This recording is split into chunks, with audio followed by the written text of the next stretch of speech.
In December of 1963, on a small racetrack in the Bahamas, three American sports cars that officially did not exist showed up to a race, embarrassed Carroll Shelby's legendary Cobras, and ran down Ferrari's own factory GT cars in the process. Carroll Shelby himself watched it happen from the paddock, and his own verdict afterward was blunt: "We were outgunned." Almost nobody outside serious Corvette historians remembers this weekend today. There's no famous movie about it, there's no decades of magazine covers celebrating it. Just 5 of these cars were ever built.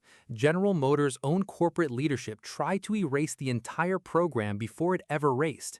And the only reason it happened at all was because one stubborn Belgian engineer flatly refused to let his creation die quietly.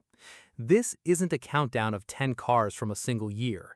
This is the story of the Corvette Grand Sport, the muscle car that genuinely beat Ferrari and that almost nobody remembers today. This is the story of a car built entirely in defiance of its own parent company's explicit corporate orders, designed to fight Carroll Shelby's Cobra and Ferrari's factory GT cars on their own terms. Killed before it ever got a fair official chance, and then secretly raced anyway by an engineer who simply refused to accept that his life's work should die in a filing cabinet. By the end of this episode, you'll understand exactly why the Corvette Grand Sport deserves to be remembered as one of the single greatest underdog stories in the entire history of American performance. By the early 1960s, Zora Arkus-Duntov, the Belgian-born engineer this channel has already credited with saving the Corvette from cancellation in its earliest struggling years, had a new problem on his hands. Carroll Shelby's Cobra, a lightweight British AC chassis stuffed with a genuinely enormous American Ford V8, had arrived on the international sports car racing scene and threatened to embarrass Chevrolet's own flagship sports car at every major endurance event in the world.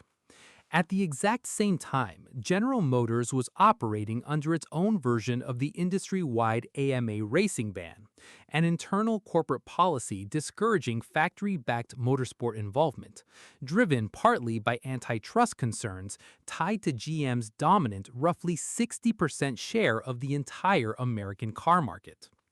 Duntov wanted to build a genuine racing Corvette, capable of beating both the Cobra and Ferrari's factory GT entries outright. His own company's leadership had explicitly told him not to. Duntov built the Grand Sport anyway, working the project largely through unofficial channels, framing it internally as a research and development exercise rather than an outright racing program, in an attempt to keep it clear of GM's explicit corporate prohibition. The finished car shared its basic silhouette with the production Stingray, but almost nothing else about its underlying engineering. A lightweight tubular steel frame replaced the production car's considerably heavier chassis, and the finished car's weight dropped from roughly 3,200 pounds down to somewhere near 1,900 pounds, an enormous reduction, achieved through aluminum body panels, magnesium wheels, and a stripped, purpose-built racing interior featuring little more than a teakwood steering wheel and 2 extra gauges for engine and differential oil temperature.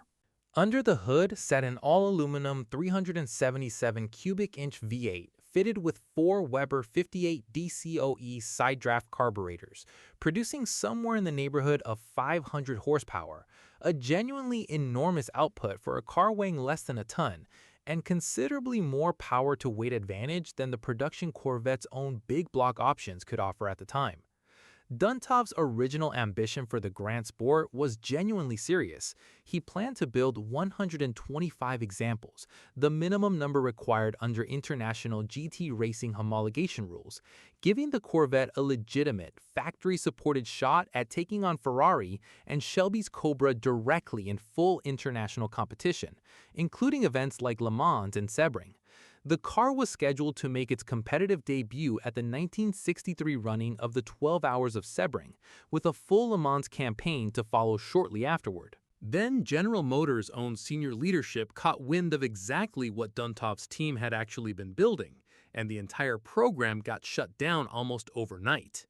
Corporate concerns centered on 2 related fears. the risk of visibly, publicly violating the industry's own AMA racing agreement, and a deeper worry about drawing unwanted federal antitrust attention at a moment when GM's overwhelming market dominance already made the company a target for exactly that kind of government scrutiny. Rather than risk either consequence, GM's leadership ordered the Grand Sport program canceled before it ever reached its planned 125-unit production run. Only 5 complete cars had been built by the time the order came down. Most engineers, told in no uncertain terms by their own corporate bosses to abandon a project, would have simply complied and moved on. Duntov didn't. Rather than letting the 5 completed Grand Sports sit forgotten in a warehouse, Duntov quietly arranged for the cars to make their way into the hands of trusted, high-profile privateer racing teams, technically independent of General Motors, at least on paper, even though everyone involved understood exactly where the cars had actually come from and exactly whose engineering vision they represented. It was a genuine act of quiet corporate insubordination, carried out by a man who believed, correctly, that his creation deserved a real chance to prove itself, corporate politics notwithstanding. Duntov's solution came in the form of John Mecum Jr., an ambitious young Texas oil heir whose privately funded racing organization had quickly become one of the most formidable independent teams in American motorsport. Working with Mecum's team gave Duntov exactly the arm's-length distance General Motors corporate leadership needed to maintain plausible deniability, while still putting genuinely serious, professionally prepared Grand Sports onto an actual racetrack against the world's best sports cars. 3 of the 5 completed Grand Sports were shipped to Nassau and the Bahamas for the 1963 Nassau Speed Week, a week-long combination of serious international motorsport and equally serious off-season partying that drew factory and privateer teams from virtually every major manufacturer in the world, including Ferrari and Shelby's own Cobra squad. When the 3 Grand Sports arrived in Nassau in 1963, they immediately became the sensation of the entire paddock. Rival teams and mechanics crowded around the mysterious American cars, trying to figure out exactly what Chevrolet had actually built and exactly how it had managed to stay so completely hidden from public knowledge up to that point.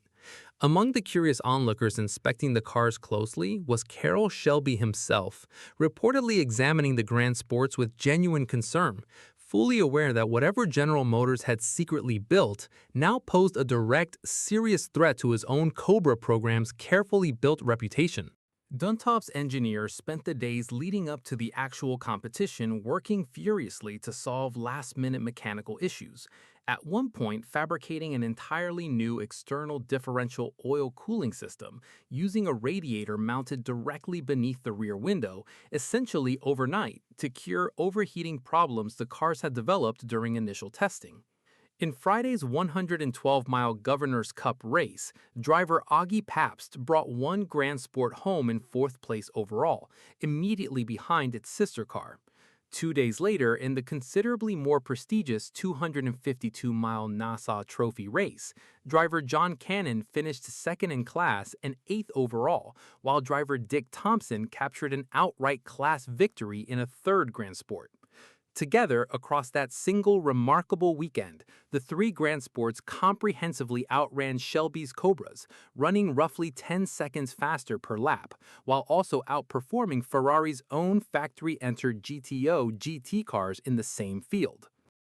Carroll Shelby, watching his own Cobras get comprehensively beaten by cars General Motors wasn't supposed to be racing at all, didn't try to make excuses. His own summary of the weekend became one of the most quoted lines in the entire Grand Sports history.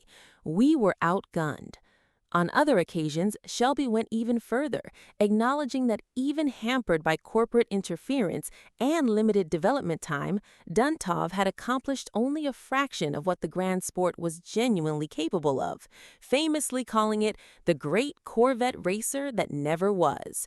Coming from the very man whose own Cobra program had just been humiliated, that's about as direct and credible a confirmation of the Grand Sport's genuine capability as this story could ever hope to receive.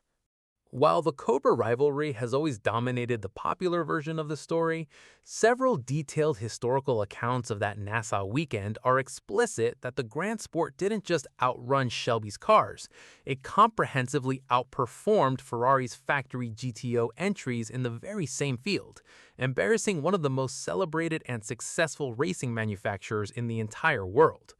For an American manufacturer to build a genuinely competitive car against Ferrari's factory GT program using a secret, corporate-sanctioned name-only development budget and only 5 completed examples total remains a genuinely extraordinary achievement, one that deserves to sit alongside the far more famous Ford GT40's later Le Mans victories over Ferrari as one of the great American underdog stories in international motorsport history.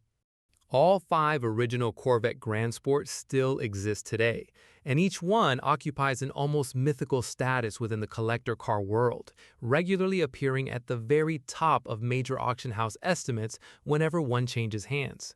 One example, chassis number 003, driven at Nassau by a genuinely remarkable list of legendary drivers including A.J. Foyt, Jim Hall, and Roger Penske over its brief competitive career, has carried pre-auction estimates reaching well into the 8-figure range in recent years, genuinely rarer by production numbers alone than either the Shelby Cobra Daytona Coupe or the Ferrari 250 GTO it once helped defeat.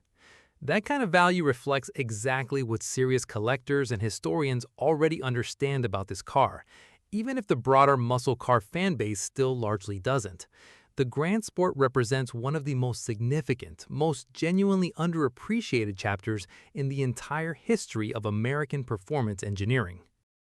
All 5 original Corvette Grand Sports still exist today, and each one occupies an almost mythical status within the collector car world, regularly appearing at the very top of major auction house estimates whenever one changes hands.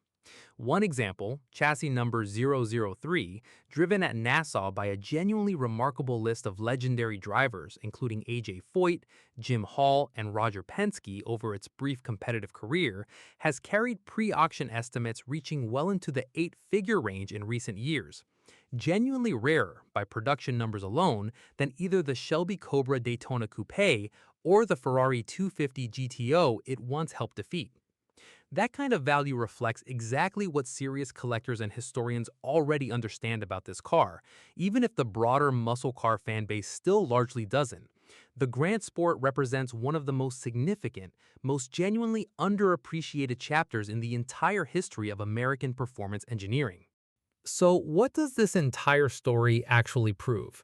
That some of Detroit's greatest achievements happen not because a corporation fully supported its own engineers, but in spite of a corporation actively trying to stop them. That a single stubborn engineer convinced his creation deserved a genuine chance to prove itself, was willing to work around his own employer's direct orders and route his masterpiece through a private racing team just to get it onto a track at all. And that for one unforgettable weekend in the Bahamas, 5 Corvettes that officially weren't supposed to exist ran down both Carroll Shelby's legendary Cobras and Ferrari's own factory racing team, on merit, in a fair fight, with nothing but raw engineering and Zora Arkus-Duntov's sheer force of will behind them. The Ford GT40's later victories over Ferrari at Le Mans get the movies, the documentaries, and the decades of popular retelling. The Corvette Grand Sport's earlier, considerably more improvised victory over the exact same rival, achieved with a fraction of the resources and against explicit corporate opposition, deserves to be remembered every bit as much. And today, it's finally getting at least some of the recognition and the auction prices that Duntov's stubborn defiance always deserved. Did you know a secret corporate-defying Corvette once beat both Shelby's Cobras and Ferrari's own factory team in the same race? Or is this the first time you're hearing the Grand Sport story? Had you ever heard of the Corvette Grand Sport before today? Or does the Ford GT40's later Ferrari rivalry usually get all the credit in your book? Write your take in the comments below.